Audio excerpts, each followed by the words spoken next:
Welcome back to the channel, everyone. Today I want to dive deep into a comprehensive analysis of the upcoming developments for this Thursday in Port Charles. The storyline shows that Turner is under immense pressure to definitively prove the identity of the primary suspect in the brutal attack on Marco. From a narrative standpoint, the pacing of this police procedural arc is quite deliberate. The narrative focuses on the inherent skepticism shared by both Turner and Dante regarding Sonny's involvement. Despite Sonny's long and complicated history with violence in Port Charles, the episode highlights a rare moment of investigative clarity where the immediate, obvious answer is being actively questioned by law enforcement. I think Dante's resolve to find the absolute truth, rather than just settling for a convenient scapegoat, is the true engine driving this specific plotline forward. The character is portrayed as relentless, balancing his duty as a detective with his complex loyalty as Sonny's son. This development suggests that Dante is on the verge of a breakthrough. If Dante manages to uncover a new, overlooked clue, this may lead to a significant shift in the investigation's trajectory. Currently, Cullum is sitting squarely in the crosshairs of suspicion. This suggests that Cullum's meticulous planning might have a fatal flaw. In the realm of television dramas, a perfectly executed crime rarely stays hidden forever. I feel it is only a matter of time before that one microscopic piece of evidence surfaces. This situation reflects the classic structural trope where the antagonist believes they have outsmarted the authorities, only to be undone by a minor oversight.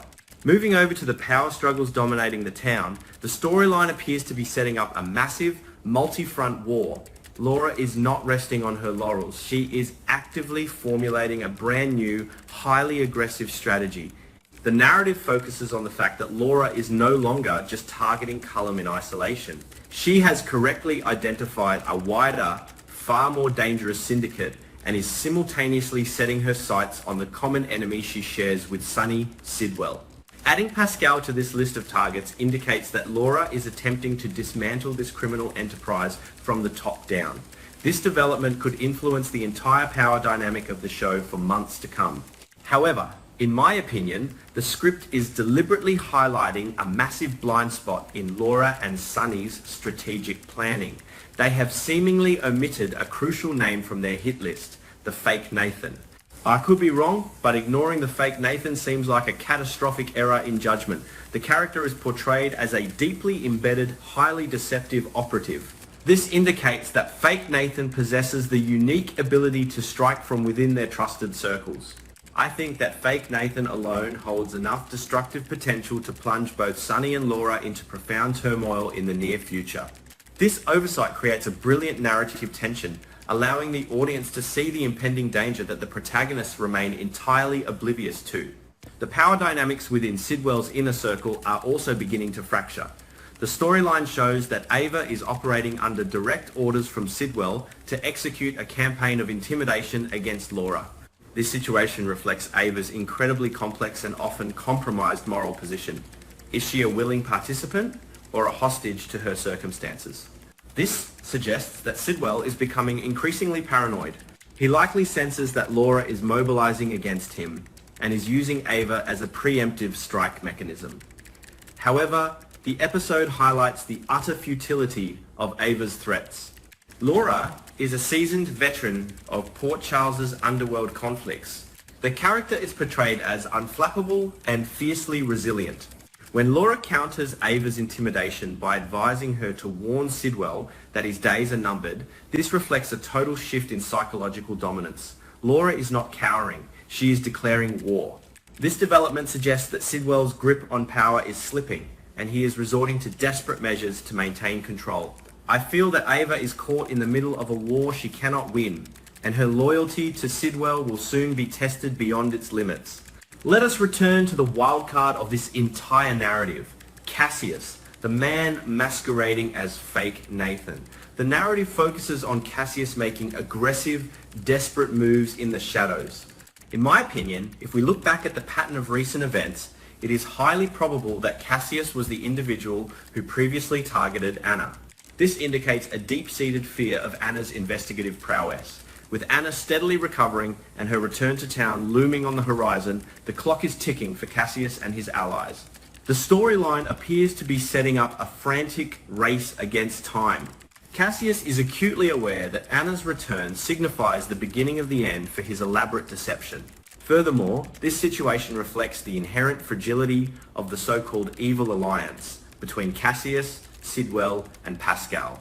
When pressure is applied, these alliances historically crumble. This may lead to Cassius taking even more reckless actions to preserve his cover and protect his co-conspirators.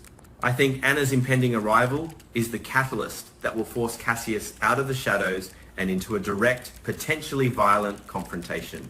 Meanwhile, the younger generation is actively inserting themselves into this high-stakes conflict. The storyline shows that Jocelyn is conducting her own clandestine investigation into Cullum. This development suggests that Jocelyn is heavily leaning into her connections with the WSB, utilising whatever resources she has to build a case. However, the episode highlights the extreme danger of her undertaking. Cullum is not a low-level thug, he is a highly intelligent, perceptive adversary. This indicates that Cullum is already fully aware of Jocelyn's snooping. He knows about her WSB affiliations, and more importantly, he knows about her past lethal intentions toward him. This situation reflects a terrifying game of cat and mouse where Jocelyn mistakenly believes she has the upper hand. The character is portrayed as brave but incredibly reckless. This may lead to a catastrophic outcome. I feel the narrative is heavily foreshadowing a scenario where Jocelyn is outmaneuvered, potentially resulting in her being violently attacked or even kidnapped as Cullum moves to neutralize the threat she poses. The inevitable fate of Ezra. Amidst the grand strategies and high-profile investigations, we must also look at the collateral damage. There is a strong possibility that Ezra is currently facing the wrath of his employer. I think Ezra has been physically targeted, and the most logical assailant is Sidwell. This suggests that Ezra either directly defied a command or failed to execute a critical objective. In Sidwell's world, failure is consistently met with severe punishment. The narrative focuses on establishing Sidwell as a man devoid of mercy.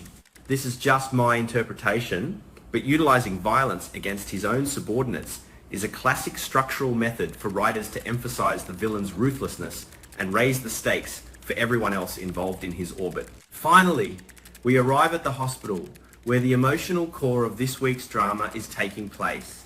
The storyline shows that Jordan has finally awakened from her coma.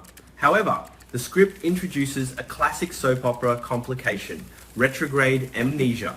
Jordan only remembers the terrifying moments of the accident itself, but her memory is completely blank regarding the identity of the driver who forced her off the road. This development suggests that the mystery of the crash will be a slow burn narrative. With Jordan unable to provide the crucial testimony, the burden falls on others.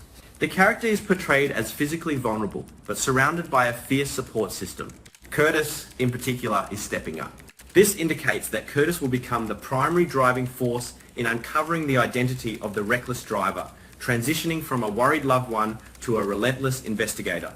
However, the ripple effects of Jordan waking up are spreading rapidly through Port Charles, and they are hitting one person harder than anyone else. The episode highlights an overwhelming sense of dread consuming Brooke Lynn.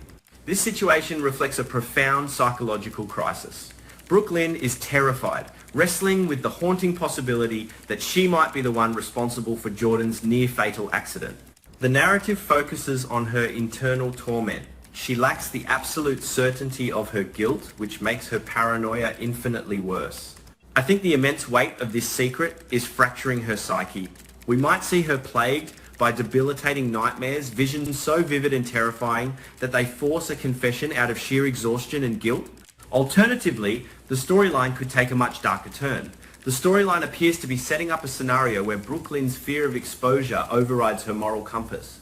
I could be wrong, but there is a chilling theory floating around that a desperate Brooke Lynn might sneak into the hospital with the unthinkable intention of tampering with Jordan's medical equipment, perhaps even trying to remove her breathing tube to ensure her silence. This development could influence a massive character transformation. If she even contemplates such an action, this may lead to Brooke Lynn officially crossing the line from a flawed, panicked individual into a genuine antagonist. The psychological journey from accidental harm to premeditated malice is a staple of intense dramatic television, and I feel we are witnessing the beginning of a very dark chapter for her character. To wrap up this analysis, The storyline shows that the canvas of Port Charles is currently defined by secrets, desperate alliances, and impending collisions. From Dante's meticulous search for forensic truth to Laura's grand strategic maneuvers against Sidwell, every action is creating a profound reaction. The narrative focuses on the tension between what is known and what remains hidden, whether it is the true identity of fake Nathan, the fatal flaw in Cullen's plan, or the buried memories in Jordan's mind. This development suggests that we are building toward an explosive climax where these disparate threads will finally intersect. Remember, this is just my interpretation of the narrative structure, and I could be wrong about the specific details of how these events will play out. However, in my opinion, the character motivations and script pacing clearly point toward a massive upheaval for Sunny, Laura, Jocelyn, and Brooke Lynn. Thank you for joining me for this deep dive into the show's mechanics and character psychology. I look forward to seeing how these complex storylines unfold on our screens.